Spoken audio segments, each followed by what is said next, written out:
Transformers, more than meets the eye. The Transformers, robots in disguise.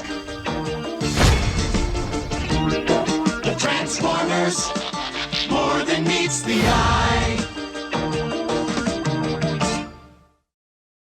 Hello everyone and welcome, this is Common and Cam, and I am back doing the TF Omega podcast, and I have a special guest today, voice actor David Sobolov. I hope I said that name right, because I have a habit of getting all the names wrong of my guests, so just double checking that's right, yes? That's pretty close. It's pretty much just the way I say it with an English accent, so you're allowed. Your last name's Sobolov. There's a character in Metal Gear Solid 3 called Sokolov, so every time I see your last name, it just instantly brings back.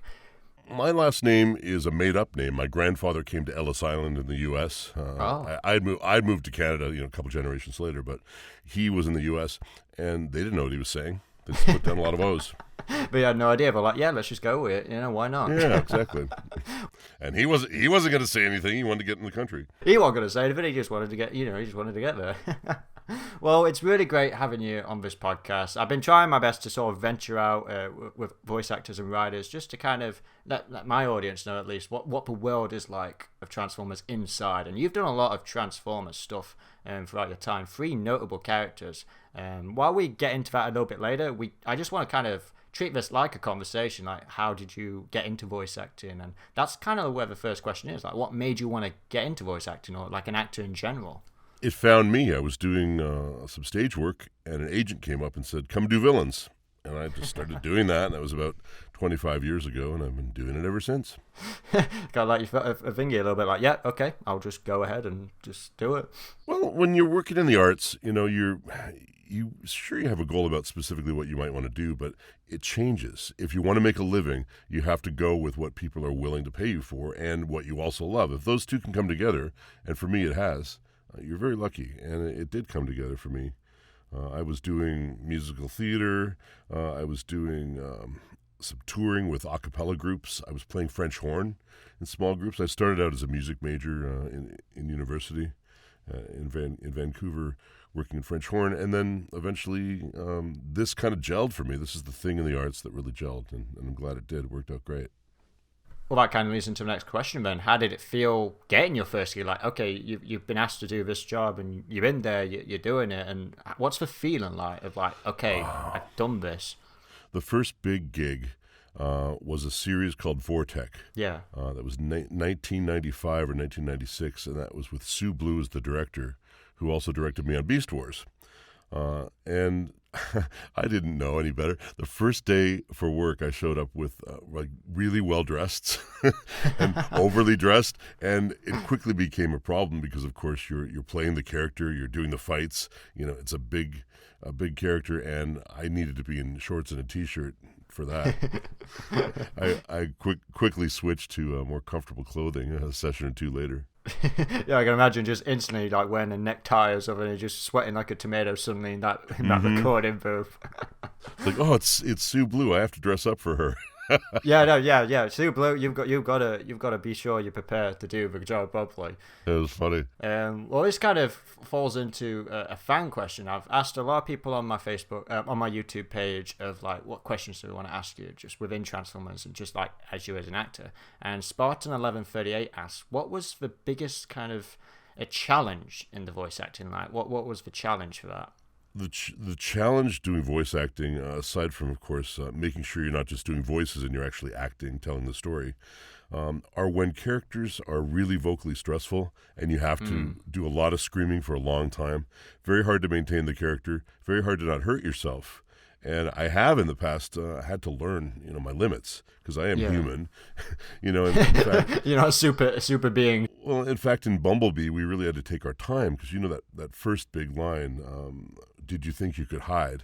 Yeah. That had to, I realized it's the theater. It's an IMAX theater. It's a huge screen. My character is there with Bumblebee.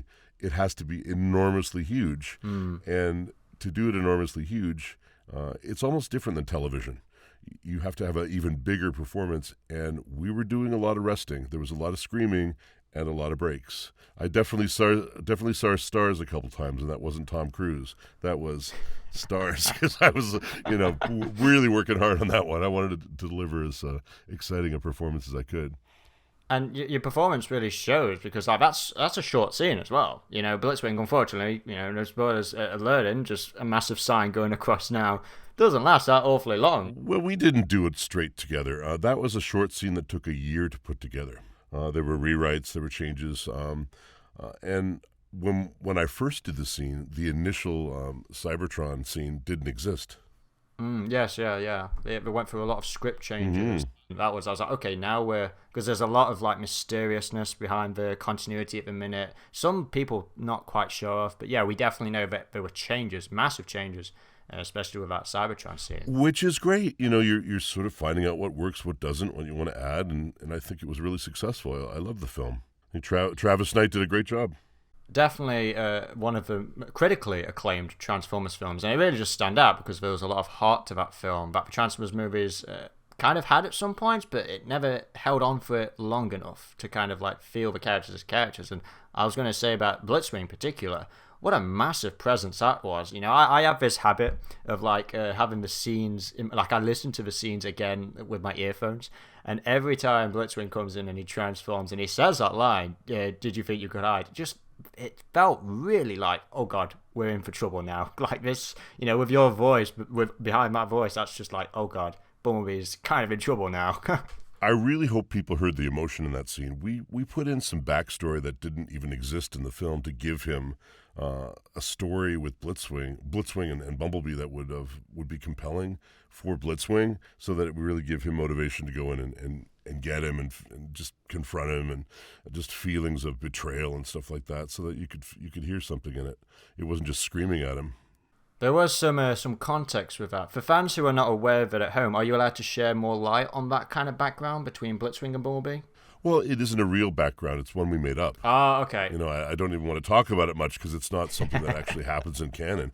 It was just to give me some emotion. With me, that's kind of how I'm learning. Talking to voice actors, what it's like, they really do have to have a feeling set up in their head. It's some voice actors can go in and like just do it, but that you don't feel the kind of gravity like with Blitzwing, for example. Like you felt like Blitzwing was out to get Bumblebee, and it really did make you kind of go, why? And that line just kind of says everything, really. Did you think you could hide? For me, I can't just do a voice. I can't just go in there and perform just in my head. I have to feel something. And, I knew that it would make sense, even if the background wasn't really exactly what was in canon. He has to have a reason. He has to really want to get him. He can't just be going through the motions. It's way too emotional a scene. Especially, I really saw something because we could see the animation as I was doing the voice. And taking him by the neck and dragging him up the side of the hill. Yeah, that's pretty extreme. That's something you would do if you really, really hate someone, or you're really angry at someone. How did you feel the reaction kind of to his death? Was it kind of like, Well, you don't want your character to die, but at the same time, all of these universes go back in time, go forward in time. Canons change, and in the end of the day, it isn't really my job to say whether he lives or dies. It's up to the producers of the film. I'm a guest in their house. So if I was only a guest for one film, what a great opportunity. If I get to come back again, if they go back in time or somehow they piece them back together, who knows? These things can happen. Great. But if it was the only time I ever get to play Blitzwing, I'm glad I got to do it, and I have no regrets. Did you research for previous incarnations of Blitzwing at all? Like, did you search up the name of that character? No, I stayed in the moment and just played what was in front of me. Simple as that. Honestly, that's a great mentality, to be honest, because you kind of want to make it your own sort of thing. It's almost always what I do. If the director or the producer tells me to go back and sound like somebody, then I do. If I need to learn a little bit more about canon, of course, I'll do that too. But canon changes.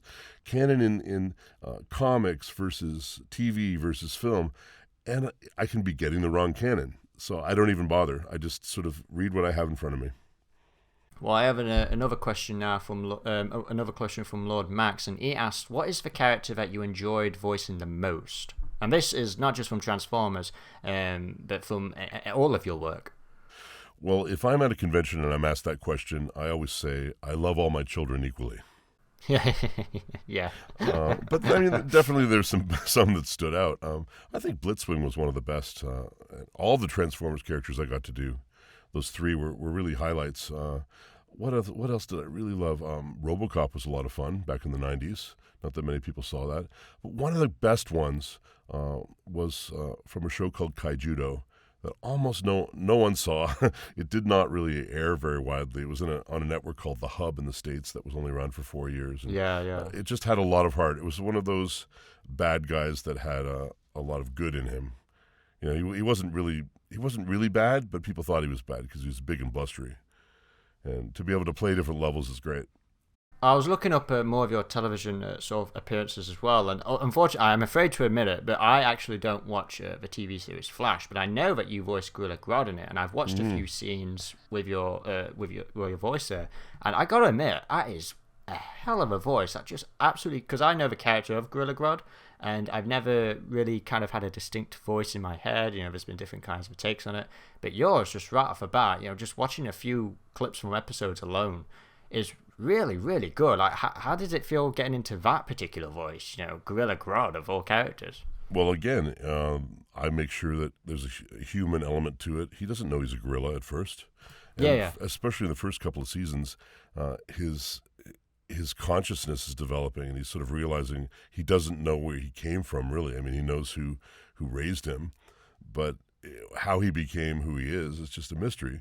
And at one point in the series, he gets Caitlin aside and kind of puts her into a room and says, "Make more Grodd." And I think some fans were thinking that meant an army so that he could attack. But I think for him, he was lonely. And when I put things like that in that aren't even in the script, it really does help. Like with Blitzwing, the beginnings of Grodd were kind of sad because he just didn't know his place. And then there was a lot of feelings of abandonment and feelings of betrayal, and that could drive his anger later on. Well, you have a good job at sort of picking the characters and like with that mentality of developing a backstory for them, because within the Transformers cases, two of the main characters have died. It's only Shockwave that kind of survived the end. Blitzwing and obviously Depth Charge, a famous character from Beast Wars, sadly perished towards the end of the series. And that's kind of leading into the Transformers territory a little bit now. Were you familiar with Transformers before you got into, you were introduced to the world of Transformers? At my age, it was just the time in '84 when I wasn't really watching anything. I was 20 years old in university. Well, actually, by then I was at the neighborhood playhouse school in New York, and it wasn't on my radar. So I really didn't know much about Transformers when I started.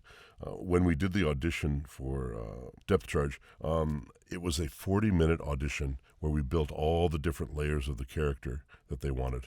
And it's almost like the character was developed with Ace Fipke and Elizabeth Carroll Savinkov in a room, like an incubator kind of situation. And by the time we were done, the character had really come to life. The character Depth Charge is a character that fans definitely want to come back in future incarnations, at least, because he hasn't really had a lot of screen time at all. It's only really Beast Wars. Well, it was only Beast Wars, but he really had a lot to shine. You know, I think even though his death was very tragic at the end, I felt like there was some sort of closure a little bit to who he was. I mean, people like to quote the famous line, the last line he says. Of course, in the UK, slag is a very different term from what in the US. But like a lot of hearing you talk about how you set this mentality for your characters, like it feels genuine. Like, yes, it's a robot, but like you make it feel kind of real. And I can imagine with all of your characters that you feel happy and like sort of satisfied that you've done those characters justice. I try to. You know, I would always wish that I had more time or more years with the character, especially that one. I only did 7 episodes of that character. Exactly, yeah, and he made an impact with just only that limited time. I was really surprised when I started getting fan mail. I thought, well, this did make a bit of an impression, and I was happy that I achieved that. You know, it doesn't always work out that way. But the writing, of course, helps a lot. If the writing is great, there's a lot you can do with it. And in that last day, I didn't know my character was going to die until I walked in that morning to record. They handed me the script and let me know that day. There were rumors that a lot of characters were dying, and we were all asking, like, who's going to die, but they wouldn't tell us. Again, it's just kind of tragic. You just walk into the studio one day, like, can't wait to voice this character again. I'm like, oh, by the way, just as you're about to read the line, like, hey, just letting you know, he dies. And you're like, just looking at him like, what? You know what? That was a great idea, because then you put all that emotion, if you have any emotion about it, you put it into the character. And you don't have time to think about it. You don't overthink it then. Yeah, you're just kind of like, okay, he's going to die. Okay. It all kind of comes together because you've already got the ideas in your head. I never get upset when a character ends. If a show ends, it's sad, but there's always more. Hopefully, the whole idea is a career and not just a couple of years of it. So, you live your time with your character and you say goodbye and you mourn its loss a little bit and then you move on. Of course, if the opportunity is asked, if Depth Charge will return in the future at all, would you jump on the gun and get back into that character again? Or I would try, but that's one of the only characters that it's very difficult for me to do that character now. He has a younger sounding voice, and 80 video games of screaming later, my voice is a little more gravelly, a little deeper, a little older. It would be very difficult to do that character again. I do him at conventions sometimes, but I'm not that happy with it. I would do my best, but if it didn't work out, I would understand. If somebody younger needed to take it, maybe they'd let me coach him a little bit so we could talk about what I did originally. But what will probably happen, like happened with Shockwave, they'll want a new interpretation. And my voice might not even be right for it. Yes, this is what I was going to dive into. Years later, you would, of course, be voicing Shockwave, previously done by the infamous Corey Burton. You've already said that you don't like to look at past characters. Did they not ask you for that, or was it generally like, okay, we want a new Shockwave now? They didn't mention the old character. It was a very theatrical environment. It was very much like a feature film. And I hadn't heard the character, and I didn't go back and listen until years later. And then I realized how different it was. It was incredibly different. But, I had a few fans when we first started. First they would say, you don't sound like Corey. It's a bad thing. And then they got used to it. And then they'd say, they'd say one or the other was better. And it isn't. It's just different. I even had a fan at one point saying, you should sign, like he gave me a picture to sign at a convention. He said, please sign the one and only Shockwave or the best Shock or something like that. And I said, no, I'm not going to do that. I'm not going to insult Corey like that. He did his Shockwave for his time and I did mine for my time. And there'll be others and, just the character continues. But, humans come and go. I think you can. I for one love the Transformers Prime Shockwave, but I also like the Transformers Animated Shockwave, which is by Corey Burton, and I think you can like both. I've never understood. I mean, you can have a personal preference, of course, but it doesn't mean that one's better or one's badder than the other. I think both of you guys have provided a character with such justice. Like Shockwave, I remember when first hearing him in the episode with Cliffjumper and RC, the moment he walks in. His voice. Some people were speculating at first. I remember watching that episode with my friend, and we were like, "Wait, is Shockwave gonna talk? Is he gonna say anything?" And then he just comes out with to Starscream. It's like, "Oh no, this guy has got a deep, deep voice, and you can tell he's very sadistic." With that cortical psychic patch. That was pretty much my favorite episode that I did. It's like, yeah, I don't want that in my head. Just stay away from me, Shockwave. It was funny. I think I even mentioned to the writers later on, can he torture someone again? That was fun. Yeah, I want to do more. Please, writers, give me some more. Well, you definitely got a lot more, obviously, screen time. Shockwave was a character, appeared once in season 2. It's like, okay, can we have this guy back? And when we did Beast Hunters, he was a main character. Yeah, it's great that he came back. Just how was it like just playing that character, like just in that sadistic kind of mind Shockwave had? Well, and when I said, "Oh, can we torture someone again?" Of course, that's not my real life. That's the character. But I like. Yeah, well, who knows? No, it's not at all. The delicious evil are things that I like, and in this particular case, to be devoid of emotion is really hard for me, So just to wipe it all out and be cold and. If you were in my way, if Shockwave was coming toward you and the goal that he wanted was behind you, he would kill you without any emotion. He'd just sweep you aside like a bug, and that made him extra scary. He didn't get that. He didn't get that angry, except at Starscream. Just who wouldn't be angry at Starscream? He's annoying. That. Well, he was annoying to Shockwave, and Steve Bloom was brilliant. So he stood right beside me in the recordings, and it was just a joy working with him. But yeah, we had this great chemistry together. I was hoping we would go off and have a spin-off, just the two of us, but Oh didn't god, I happen. think everyone wants yeah, the end of season 3, when Shockwave and Starscream went off after Megatron decided got perished, we were like, okay, now we're gonna have like some sort of rom-com now with Starscream and Shockwave, like they're going off to Cybertron doing their own little thing. Yeah, I wondered about that. Even though Shockwave is as menacing sounding character, you still manage to make him funny. Like every time he'd say something, it's so blunt and just so hilarious. I think you managed to work with both there. Yeah, the two of us just came out with it. It was very comedic, and of course, my character wasn't intending on being comedic, and that's what was funny too.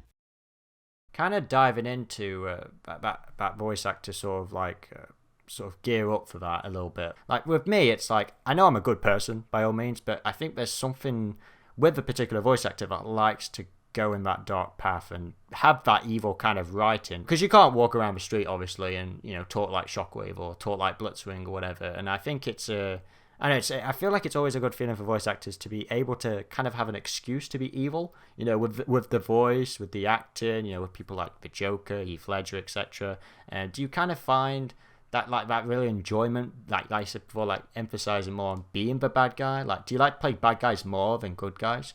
Well, bad guys often lose, but they always come back to fight again.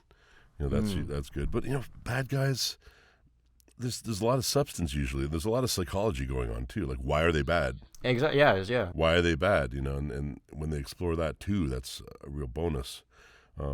But yeah, I've always liked the delicious, intelligent bad guys. It's just fun playing another person's life, Obviously, like, we know we're good people and all, but it kind of just makes you kind of go, you know what? If there's an alternative me in the world, how would I sound, if I had a menacing kind of voice or something? I guess like characters like Shockwave and Blitzwing, and they kind of deliver that. Well, I do think the key, though, is to not just come up with a voice, but to definitely have that backstory, something going on inside of you. Then it makes it way more interesting. I think there are a lot of villain characters that are just blustery voice or an evil voice, quote unquote. But yeah, if you got something going on inside, the audience would be a lot more compelled, a lot more compelling.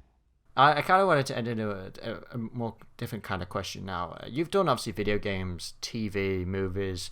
What is your preferred genre? Like, what do you like to do the most? Like, what's kind of like what you love to do? Well, there are elements that I love in all of those, of course, but I really do enjoy when I'm getting these theatrical films now. You really have a lot of time to develop the character, which is nice. You're not just sort of rushing through it. There's something to love in all the different genres. Definitely like TV, because then you can develop the character over months or years. And that's a great opportunity as well for an actor to dig in, but I just like working. Hopefully in the future, obviously, we don't want to just hear your voice from Shockwave, Depth Charge, and Blitzwing. We kind of want to see more roles in the future of you within the Transformers world. So is there a particular Transformer you have in mind, Autobot or Decepticon, that you'd like to kind of take a swing at? Well, I've had moments of brushing close to doing Megatron. I did a Megatron performance in something that was very small. It was a motion comic at one point. There isn't going to be a lot of opportunity for a while because, of course, there's somebody who has that role, and he's great at it, and that will live on as long as he wants to do it. So maybe someday again there'll be some Megatron possibility for me. We'll see. Well, I just kind of want to mention as well, some fans may not know this, but you haven't just voiced 3 kind of main characters from Transformers. You actually voiced Brawl, if you remember, from Transformers the game back in 2007.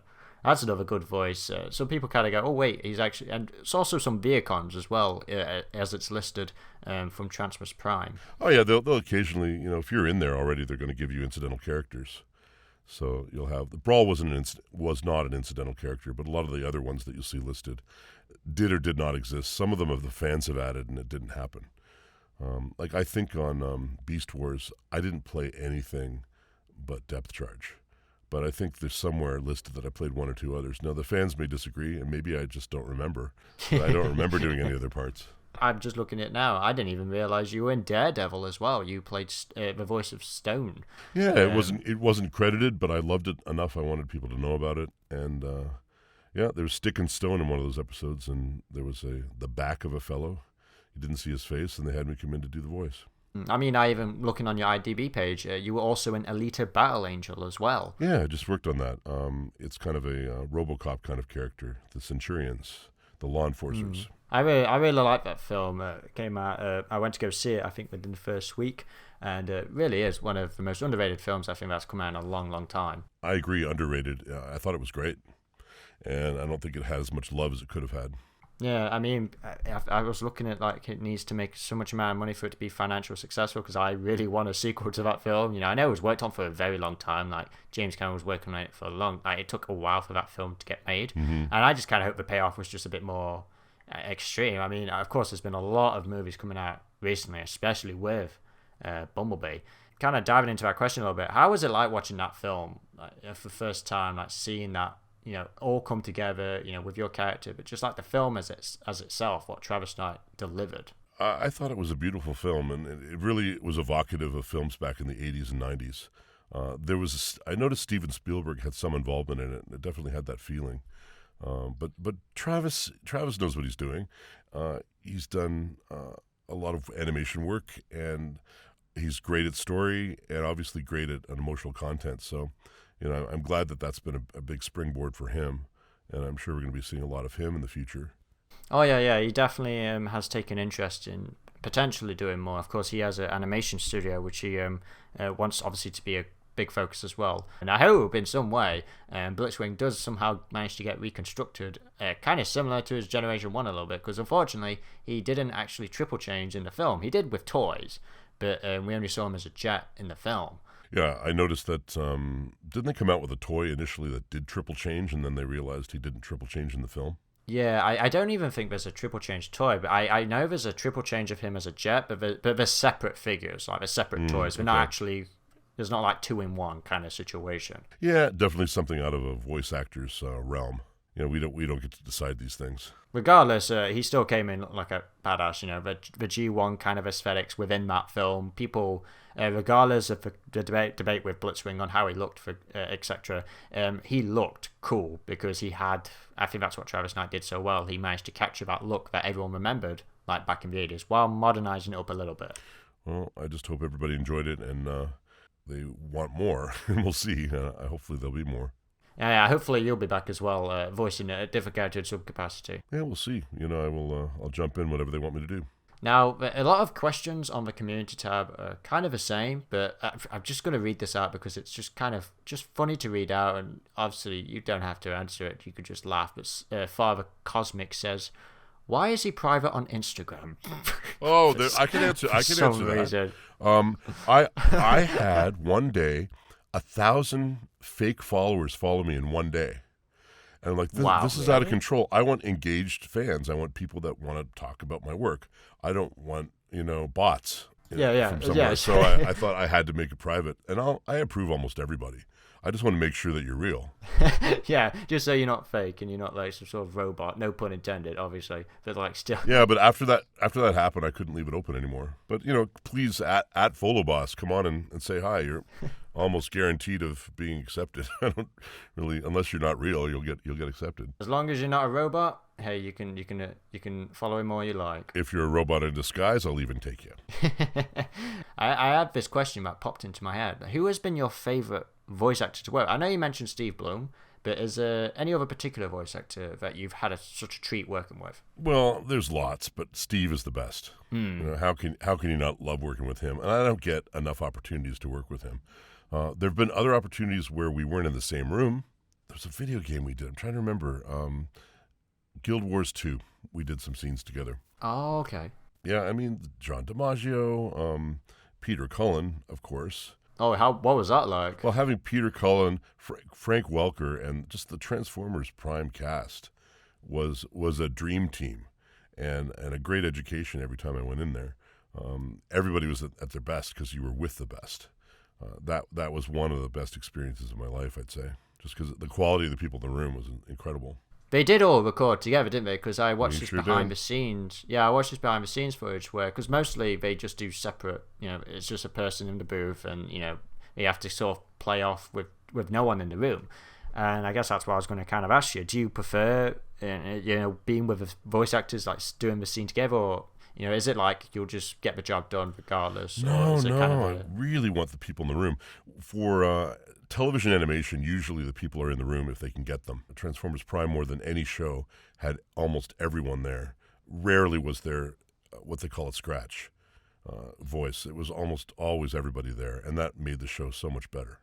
Yeah, definitely is one of the highest rated, Transformers shows in a long time. It'd just be absolute phenomenal. I think it really was for cast. I think that chemistry, being in the same room, kind of does push that, content. That's what makes it so memorable, because you can actually feel these people talking, in the same room. Yeah, I mean, I'm not looking at them because I'm concentrating on the script and thinking about who he is, but I'm listening, and it gives us an opportunity to listen and answer, like you would in real life. Another question I kind of want to delve into, like, what sort of the future for you then? Like, of course you do voice acting, but like, has there never been sort of an edge? Well, like to go further into like physical acting, instead of just a voice? Like, do you want to kind of branch out more in that, or are you kind of comfortable just sticking to the voice acting? I'm actually starting to work more on camera, pursue it Yeah. more. So I think you'll be seeing me doing some on camera roles.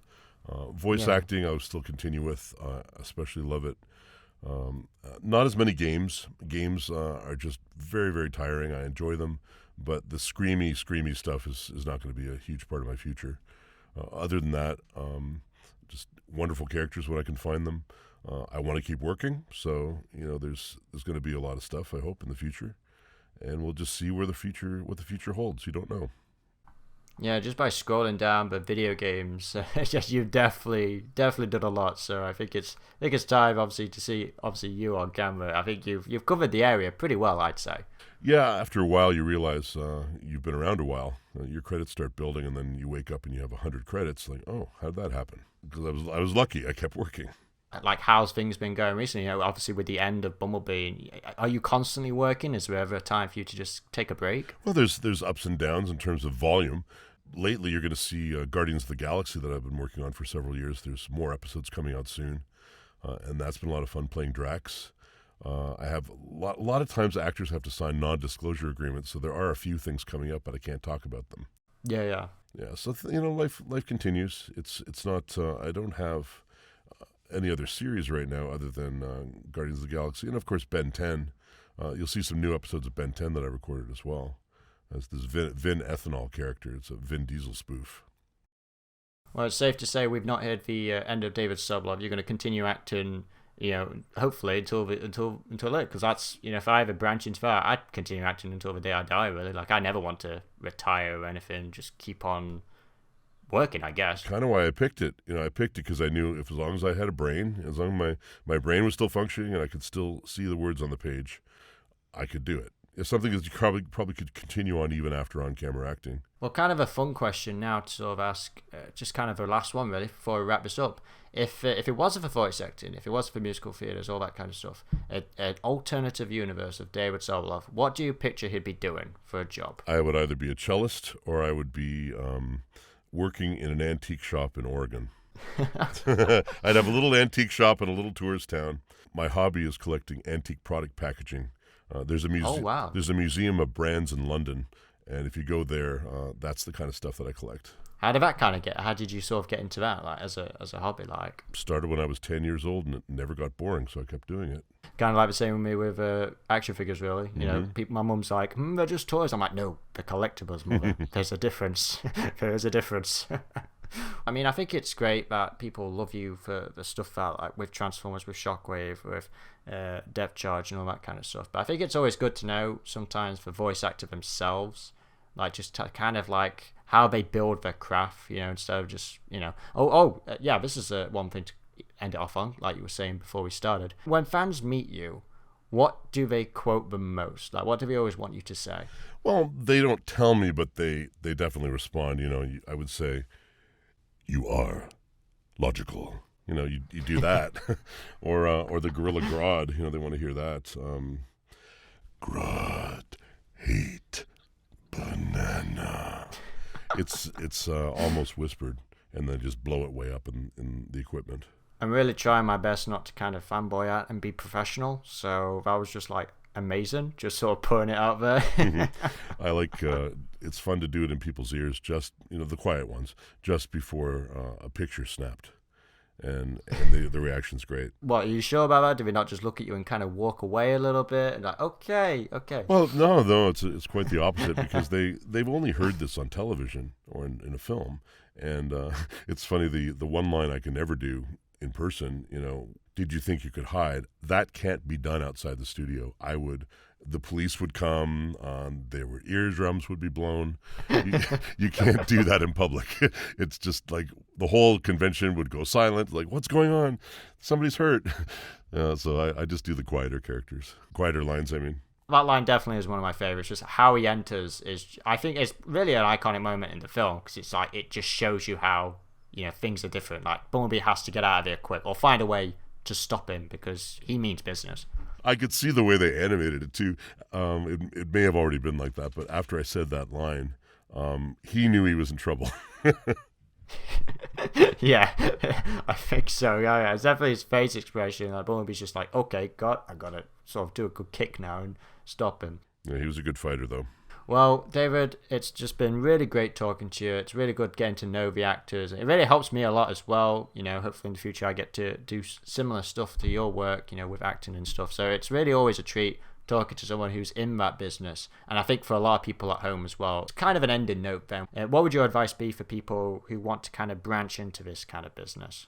Learn how to act. Go for your local acting classes, community theater, improv. It's much easier to direct you if you can be bigger than life rather than smaller. And don't let anyone squish your dreams, because they're going to try. No matter how hard it may get, never, ever, ever give up. Yeah, I mean, you have to find a way to make a living, but while you're pursuing your dream. But if you can do that and pursue your dream, you don't want to live with regret. Do what you love. Life is short. Make it happen. Don't be afraid. Collect whatever you want. You can collect Transformers, you can collect antiques, whatever makes you happiest in life, I think, honestly. And you have the right to geek out about anything that you want to geek out about. Yeah, absolutely. And if somebody, like, I was going into WonderCon, and there were people there on megaphones telling us what losers we were. Oh, God. And everyone was just laughing at them. In the last 10, 15, 20 years, there's been a renaissance of the geek. You're allowed to have a fan. You have a fandom. You can go out and be any. It really helps with inclusiveness. You can be anything you are and be accepted. And I think that's a progressive way of looking at the world, and that's a sort of a microcosm of the way the world should be. I mean, look at it. I mean, Marvel makes almost every movie they makes $1 billion. Game of Thrones, one of the highest rated television shows at the minute. There's this geek culture that's strong. Like, people, and there's not a lot of people that talk about it negatively like they did, back then. It's like it's become this kind of like big wavelength now. It's like, yeah, these things are cool, guys. Pretty much the geeks have taken over at this point. Yeah, pretty much. Yeah. I think that's for the better, to be honest, because I don't trust regular people. So I think, we know it better, especially when it comes to entertainment, at least. Mm-hmm. But yeah, no, that's pretty much it. David, once again, thank you so much for doing this. It's been great having you on the podcast. Hopefully we'll see you more in Transformers in the future, but any other obviously projects as well. When I discovered you playing Gorilla Grodd, I was like, oh my god, this guy's voice. I didn't know this was your voice in person. I was like, when you first opened the call for me, I was like, wait, is he voice acting in a minute? I was like, no, he's got that amazing booming voice 24/7. Yeah, I am fortunate. Got that from my dad. He had the same voice. Yeah, thank you very much, Mr. Sobolov. You're welcome. Thank you. Until the next time, guys, this has been Common and Cam, and goodbye.